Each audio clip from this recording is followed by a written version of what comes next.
분단의 비극. 모든 것들은 잿더미가 되었고 휴전과 함께 남북 통일에 대한 희망도 멀어져만 갔다. 그가 원하는 남북 통일의 꿈은 비록 물거품이 되었지만 전쟁 후 남겨진 잿더미와 혼돈 속에서 이승만 대통령에게 주어진 과제는 너무나 많았다. 초토화된 나라와 민족을 다시 일으켜야 하는 국가 수장으로서의 역할. 이에 이승만의 실력이 유감없이 발휘된다. 1952년 11월 4일 미국 제34대 대통령으로 아이젠하워가 당선됐다. 그는 선거 공약으로 자신이 당선되면 한국전을 휴전시키겠다고 공언했다. 12월 2일부터 5일까지 한국을 방문한 그는 공약을 달성하기 위해 휴전을 위한 정책을 추진했다. 이런 가운데 1953년 3월 스탈린이 사망하자 크레므린의 새 권력자들도 이 부담스러운 전쟁을 계속할 이유가 없었다.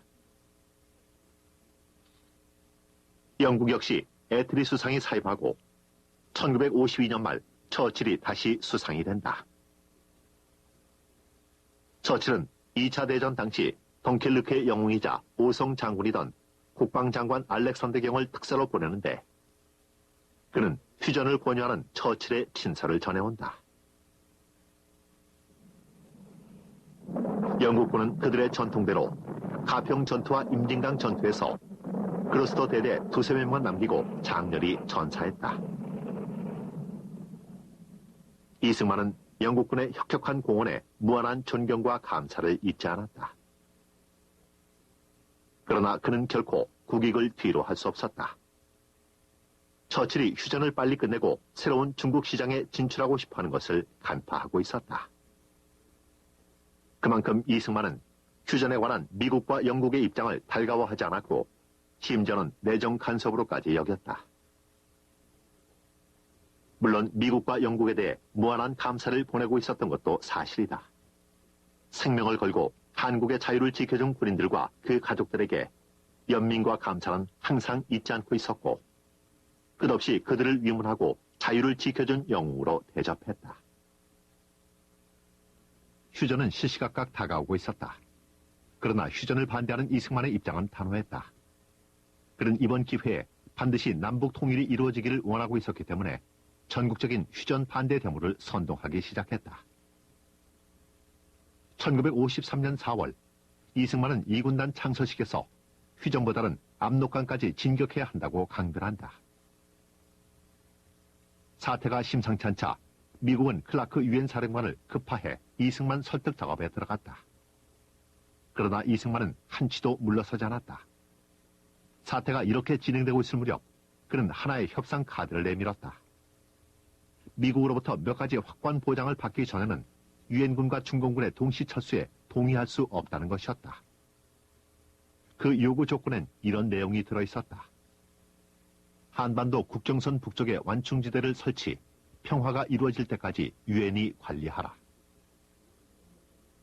이승만의 요구에 대해 클라크는 훗날 이렇게 수레했다. 국경선 북쪽을 유엔이 점령하라는 요구가 얼마나 기상천외한 것인가를 그는 잘 알고 있었다. 그리고 이런 요구가 한국에게 유리한 교섭 조건을 가져온다는 것도 그는 잘 알고 있었다.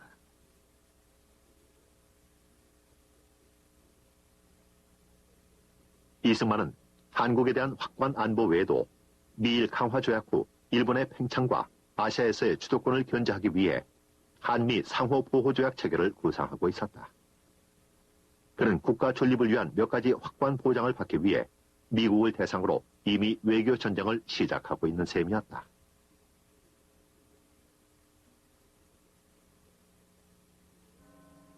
한국의 포로 수용소에는 반공포로와 친공포로가 분리 수용되고 있었다.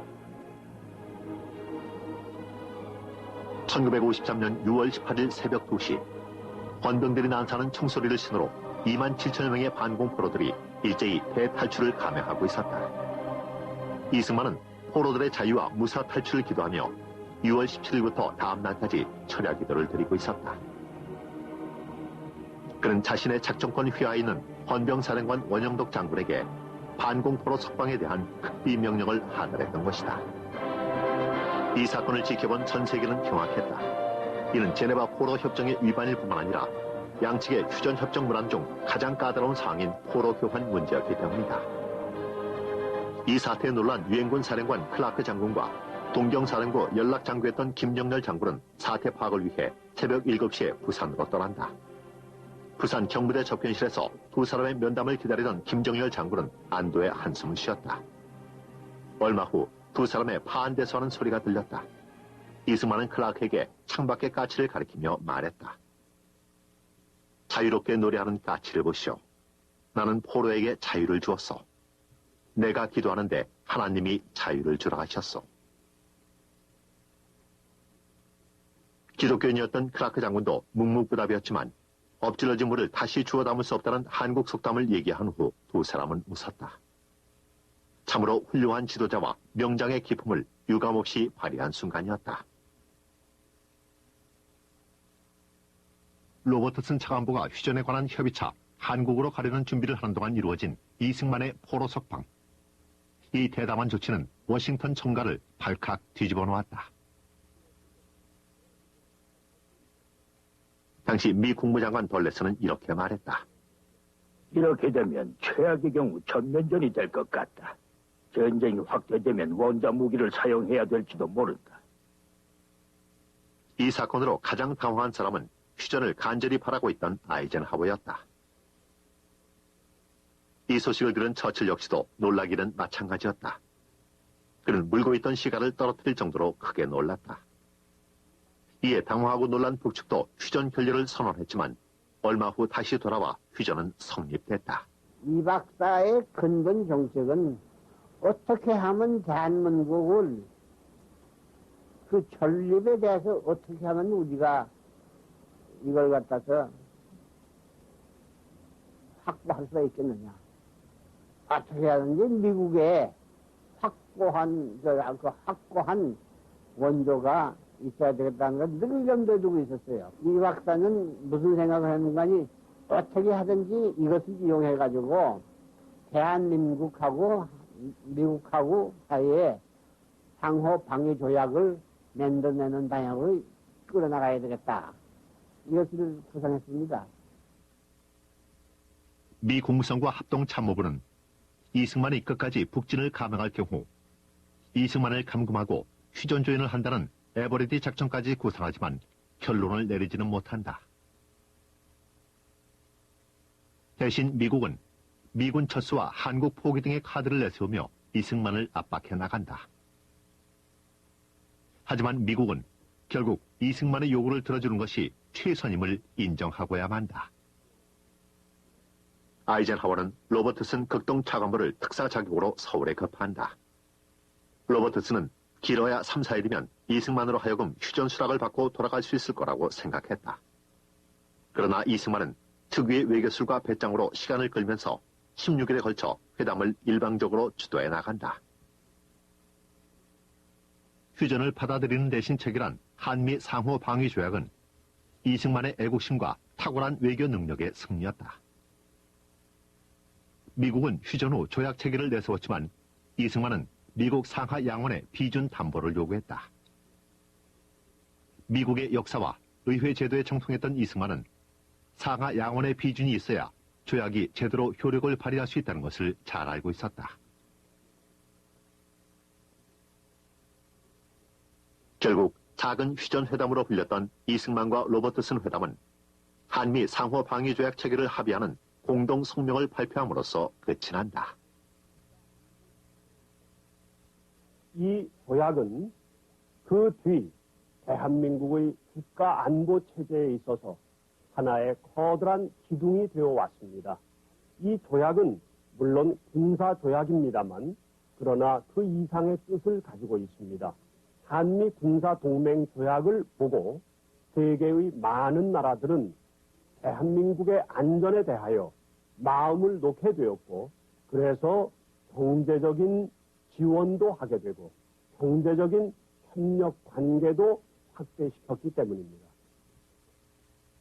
1953년 7월 27일 그렇게 길고 지루했던 휴전은 조인됐고 한반도에 절름발이 평화가 찾아왔다.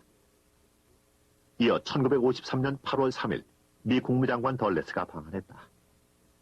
3개월의 시한부 휴전, 즉 제네바 정치회의가 실패로 돌아갈 경우 한국 정부에서 재차 전쟁 재개를 요구할 것으로 미국은 판단했다. 덜레스의 방한은 이러한 미국의 우려와 깊은 관련이 있었다.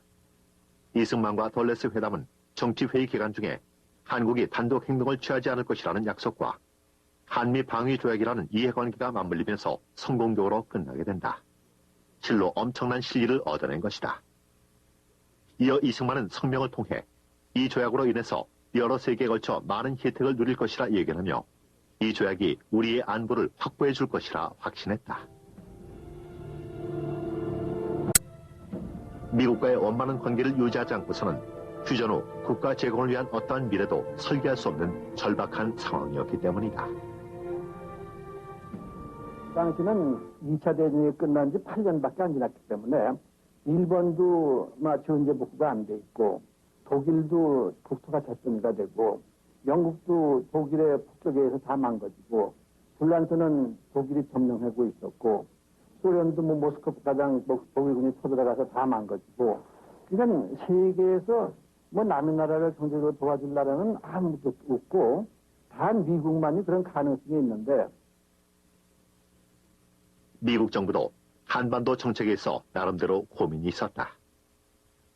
휴전회담 과정에서 보여준 이승만의 끈질긴 휴전 반대 입장에 가슴을 졸였던 미국. 더군다나 1953년 말부터 추진한 아시아 반공연합회 구성 시도는 아예 일본을 배제하고 한국이 아시아 외교에서의 주도권을 찾기 위한 이승만의 외교적 포석이었다. 이승만 대통령은 1954년 1월 30일 아시아 각국은 일본의 재침을 엄단기 위해 태평양 동맹을 결성해야 한다라는 담화를 발표했다. 일본과의 외교 수립에 끊임없이 노력해왔던 미국에게 이러한 이승만의 움직임이 커다란 걸림돌로 작용할 수밖에 없었다. 아이젠하워는 친서와 함께 닉슨 부통령을 파견한다. 당시 미국은 북진 통일에 대한 이승만의 신념이 변하지 않았다고 판단하고 있었다. 따라서 미국은 이승만의 독자적인 행동을 막아야만 했다. 그러나 이승만과 닉슨의 회담 결과는 별반 진전이 없었다. 이에 낙담한 닉슨은 미국으로 돌아가기 전날 이승만으로부터 한 장의 친서를 전달받는다. 이 친서를 통해 닉슨은 이승만이 주장한 북진 통일론의 진정한 의미를 알 수 있었다. 내가 북진 통일을 실제 하려고 하면은 할 방법이 있느냐? 그는 우리 힘으로는 도저히 그 방법이 없다. 또 우리 가지고 있는 수단으로서도 그걸 할 준비가 있을 수가 없다. 그런데 왜 그러면 내가 자꾸 그런 말을 하느냐? 전쟁이 막아지려면은 네가 힘으로 덤비면 나도 힘으로 한다. 이래야 전쟁이 막아지지, 평화가 되지. 너희가 아무리 무력으로 우리를 적과 통일해도 우리는 평화로만 대항한다. 이렇게 하고 있으면 그게 막아지느냐? 전쟁을 막기 위해서 내가 그렇게 하는 것이지, 내가 진짜 단독으로 북진 통일한다고 된다고 생각하고 내가 그렇게 하겠느냐? 이렇게 써 있더라는 거예요, 편지에.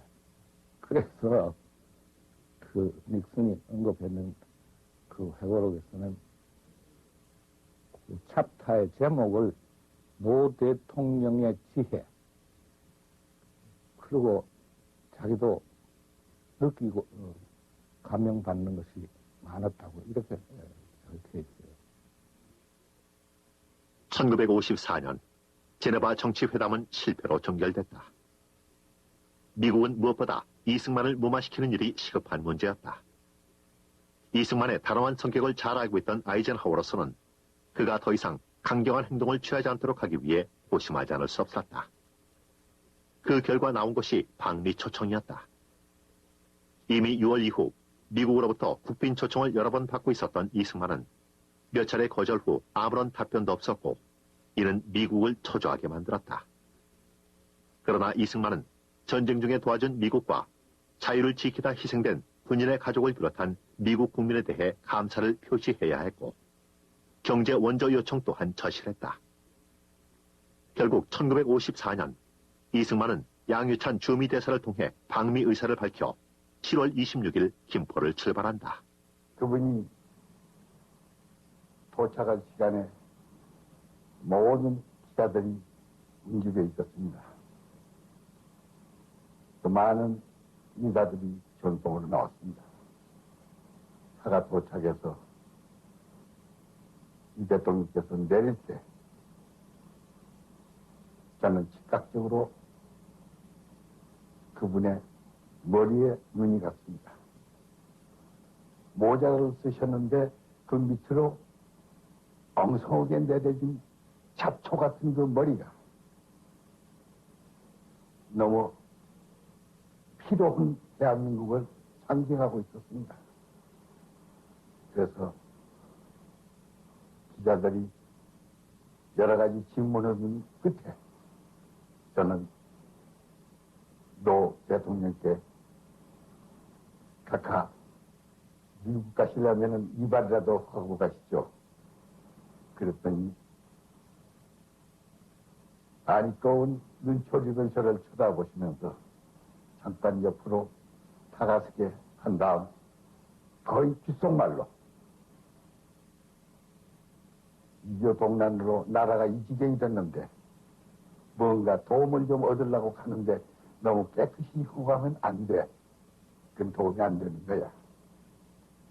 그렇게 말씀했던 그 말 속에 얼마나 우리 국민을 먹여 살리기 위해서 노심초사하신 대통령의 마음을 읽을 수 있었습니다.